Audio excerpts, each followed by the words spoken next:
Hi everyone, I'm Ariela, and I want to share with you the story of how I had plastic surgery in South Korea.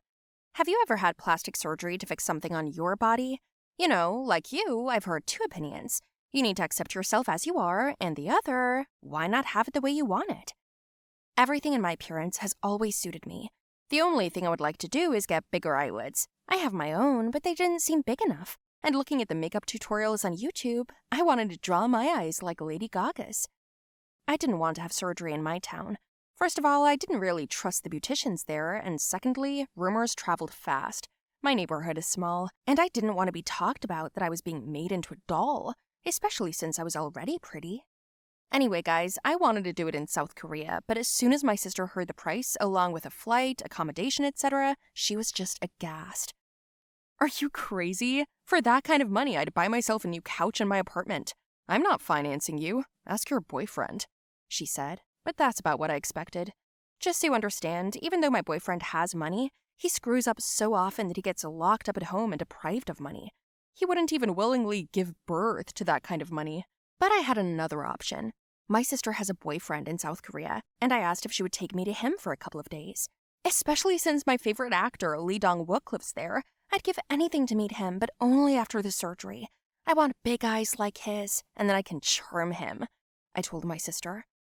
She told me that she was going to go alone, without me, because she wanted it to be romantic. They hadn't seen each other for a long time because of their work and her studies, and she wasn't going with me. But I wasn't surprised by that either. I knew Dia too well. So when she left for the shower, I texted her boyfriend to call urgently from her phone, and didn't pick up. When Dia came out of the room, I grabbed the phone and saw that Jean was calling. He started to quickly ask what was wrong, and she stood there in confusion. Then I started crying frantically so that they could hear me from the other room. Yes, they heard me. My sister came into the kitchen where I was yelling that my boyfriend had dumped me, saying I had ugly eyes. Jean became uncomfortable. He loved me very much like a sister. Dia figured out it was bullshit, but Jean said he'd pay for all my expenses. 3 days later, we were already in Seoul. Sneaky, yes, but I always get what I want. Eventually, we got there. On the first day, we were supposed to go to the clinic I'd picked out online in advance. But on the way there, Jean got an urgent call from work asking him to come over. He left me and Di to go for a walk, promising to be there by the appointed time. I shouldn't miss this appointment. There's a line 6 months in advance. I was just lucky to get a spot so early, I told my sister when the time was running out and Jean still wasn't there. Di took a cab and we drove there without Jean. She asked how I would explain myself since we both didn't know the language, but I said it would be okay. While I was filling out the form through the downloaded translator, my sister had a stomachache and ran to the bathroom. Man, I made it through somehow, and without waiting for Di, I went into the office. It all happened so fast. I had plastic surgery. My phone was buzzing during the procedure. Apparently, the nurse was calling. Naturally, I couldn't pick up the phone, and after, they took me out into the corridor and left me there. I sat there for a while. I couldn't see anything, and then I groped for the bathroom, hoping to find Di there. But there was no one there. She wasn't there or in the hallway. My phone was dead. I couldn't remember her number, of course, so I called my boyfriend from the payphone and asked for my sister's number, and the jerk didn't know what to do. The connection was really bad. On the fly, I went looking for Di on the street, catching passers-by, but they must have thought I was asking for alms. Some gave me $1 each, some gave me food, some took their kids away, and nobody understood a word I was saying. I realized that the situation was out of control, and I was lost. And then I remembered that in Korea, there is a place to charge your phone in the subway. I put it on charge in a special booth, and I could smell the corn dogs being sold there. I went a few meters away and bought some, but when I came back, my phone was gone. I was so angry that I threw the corn dog aside in anger, and only then realized that I'd bought it with my last money. "Damn this trip!" I yelled, and then someone came up behind me and started saying something in Korean.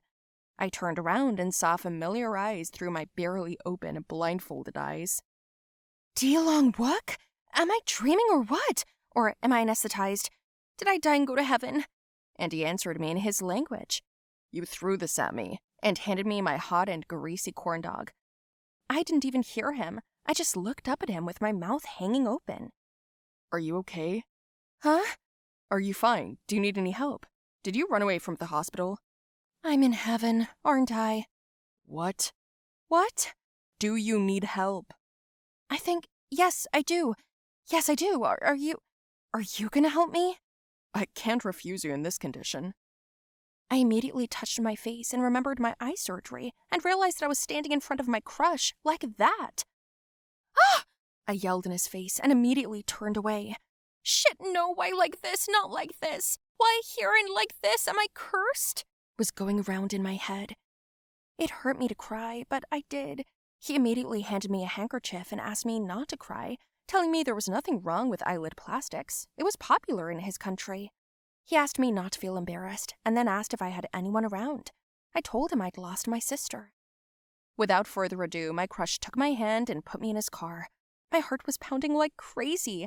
I felt like I was in a movie, and it wasn't happening to me. On the way, we stopped at a restaurant where he fed me some lunch. I couldn't eat a bite, even though I was hungry. It seemed like a beautiful dream. He asked my sister's name, then I found a picture of her online and showed it to him on his phone. He called someone, and 1.5 hours later, Dai and Jean arrived at the restaurant. They thought I'd been taken hostage and was about to demand a ransom. My sister had it in her mind to sell out the property. That was nice. The four of us sat there having dinner, and I couldn't believe he saw me like that and that I saw him at all. We thanked him very much, and I kept his handkerchief as a memento and took a picture on my sister's phone. At last, he allowed himself a hug, and I saw a greasy mark on his coat from my corn dog. He didn't even show it. I broke into a cold sweat because all the money I'd saved wouldn't have been enough to dry clean his expensive coat. Finally, they took me home. Everything ended well, only no one believed me when they saw the photo. They thought it was photoshopped. My idol turned out to be such a cutie in real life, even more than a big cutie on the screen. I think that fate itself saved me and gave me such a gift. When my eyes healed, I went home. My dorky boyfriend didn't even call once, and didn't ask why I needed my sister's number or how everything went at all. I went over to his place and showed him a picture of me and my idol, how we had a nice lunch together, and instead of being jealous, he said, "You look like a pirate, only scarier." Those were his last words before I kicked him between the legs. I was able to spend a few hours with a man of my dreams. Even if it wasn't much, it was a chance that not everyone gets. I longed for a long time after that. I wanted to try my luck again. And when my wonderful new eyes healed after 6 months, I went to my sister and said, I want to get a nose job in South Korea. Let's go.